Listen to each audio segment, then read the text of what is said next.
dan salam sejahtera, dan saya nak mengulas ya berkenaan dengan satu posting yang dikeluarkan oleh Ahmad Fadli Sari ya, iaitu ahli parlimen PAS yang saya lihat dalam kenyataan media di Facebook menyatakan manakala yang difitnah menerima dana judi ialah Perikatan Nasional. Sampai ke hari ini dakwaan itu gagal dibuktikan, walaupun dengan penuh yakin penuturnya kata saya ada bukti, jangan cabar saya. Kasino ini jangan pula lah dinamakan kasino madani, ini sekadar ingatan. Ini adalah lanjutan daripada satu pernyataan media yang membabitkan Bloomberg ya, yang menyatakan bahawa ada rundingan kerajaan ya untuk menubuhkan kasino di Forest City ya, yang mana projek ini bernilai AS dolar ya, 100 bilion ataupun RM480 bilion di Johor yang sedang depan kemungkinan menjadi gajah putih. Jadi dalam isu ini ya, saya tadi melihat kenyataan yang dikeluarkan oleh Yang Amat Berhormat ya, Perdana Menteri, yang mana Perdana Menteri Datuk Seri Anwar Ibrahim ya menafikan laporan media ini berhubung dengan kenyataan dikeluarkan oleh laporan Bloomberg ini ya. So Datuk Seri Anwar Ibrahim menyatakan perkara ini tidak betul. Cuma saya lihat di sini apabila menyentuh tentang isu dana judi ini ya, apabila PAS ataupun pemimpin PAS seperti Ahmad Fadli Sari menyatakan bahawa nak membuktikan, kita tahu ya, waktu di zaman Tan Sri Muhyiddin Yassin menjadi Perdana Menteri ya, mereka terus menaikkan kadar judi itu ya.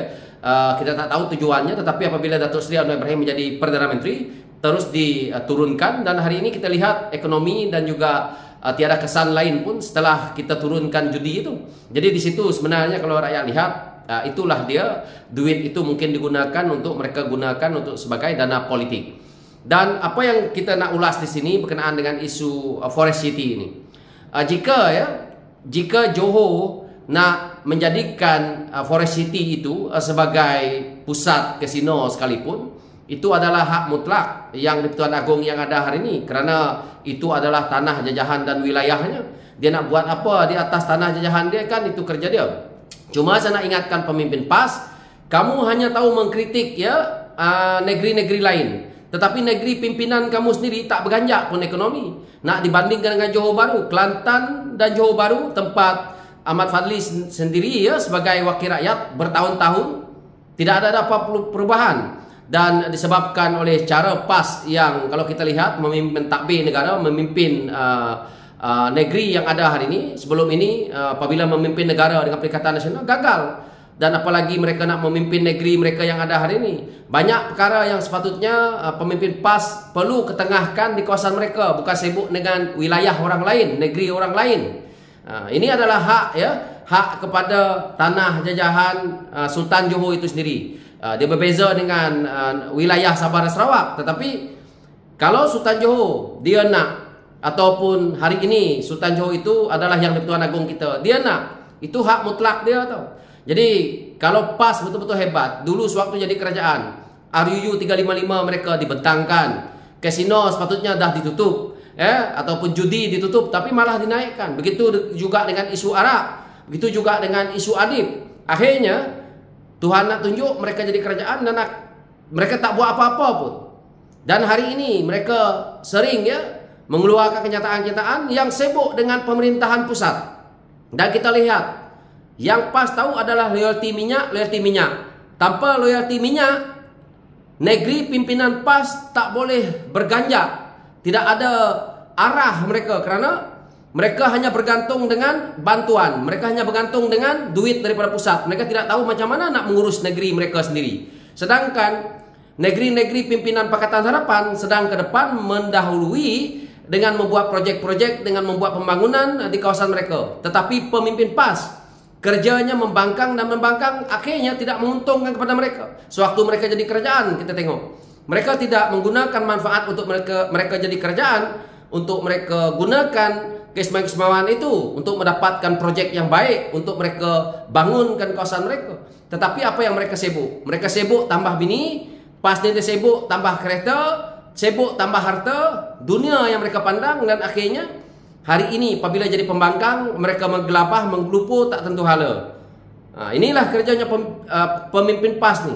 Jadi seperti Ahmad Fadli Sari ini ulas, apabila kita tengok pemimpin PAS menceritakan tentang isu kita menggunakan perlembagaan penjajah Apa yang ada dalam negara ini hari ini semua dilihat sebagai warisi penjajah. Mereka jadi kerajaan, mereka tidak pun menyatakan bahawa ini diwarisi penjajah. Dan saya nak beritahu dekat Ahmad Fadli Sari, kamu seorang ahli parlimen Pasir Mas, yang mana Harakah itu adalah media kamu, yang kamu pergi guna media Bloomberg ini. Kenapa? Bloomberg ini media barat. Kalau kamu gunakan media barat untuk kamu nak pergi serang kerajaan yang ada hari ini, pada saya tidak bertepatan. Ahmad Fadli Sari patut ambil kenyataan yang dikeluarkan di media Harakah.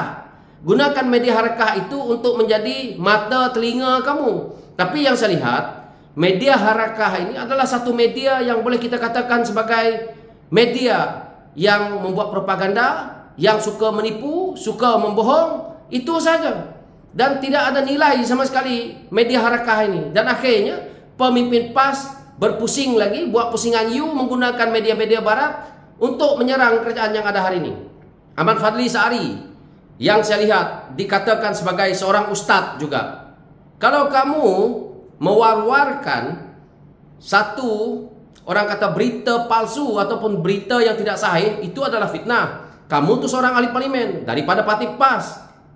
Jadi kenapa kamu benda tak sahih lagi, jawapan daripada Perdana Menteri tak ada lagi, tiba-tiba kamu keluarkan satu kenyataan bahawa seolah-olah dah ada perjanjian akan berlaku. Dan kamu sibuk lagi dengan negeri orang lain. Itu kenapa? Itu negeri mereka, negeri Johor, bukan negeri Kelantan, bukan negeri Terengganu, bukan negeri Perak, bukan negeri Perlis. Jadi biarlah. Itu adalah hak mutlak yang ada kepada Yang di-Pertuan Agong hari ini. Kalau Yang di-Pertuan Agong yang ada hari ini nak buat kasino untuk menyaingi apa yang berlaku di Singapura, untuk ekonominya saya lihat lebih baik. Dan pada sisinya, seperti mana Genting, tidak dibenarkan orang-orang Islam masuk ke sana. Orang-orang Melayu tidak dibenarkan. Kalau Johor buka, bukannya untuk orang-orang Melayu, bukan untuk orang-orang Islam, tetapi untuk pelancong-pelancong.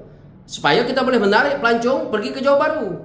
Jadi jangan lupa, walaupun kasino itu dilihat sebagai haram di sisi agama, tetapi daripada sisi untuk kita mengautkan ekonomi negara, melalui lesen apabila kita keluarkan, ia adalah halal di dalam pentadbiran dan dia boleh digunakan duitnya untuk kita membangunkan negara. Apa dia?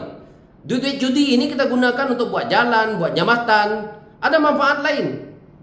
Jadi banyak juga rakyat boleh kerja di Genting umpamanya. Berapa ramai orang Melayu pergi kerja dekat Genting? Mall-mall yang ada di Genting tu bukan kita lihat ke arah satu saja. Yang kita lihat sekarang ni kasinonya itu yang haram. Tetapi orang-orang Melayu, orang-orang Islam, berapa ramai yang kerja di Genting, berapa ramai pelawat-pelawat orang Melayu Islam, orang Islam seluruh dunia melawat Genting. Kita kena lihat, benda bukan sisinya nak menjatuhkan orang saja. Ini masalah PAS ini, sebab itulah negeri pimpinan PAS tak boleh maju-maju, sebab otak jumut.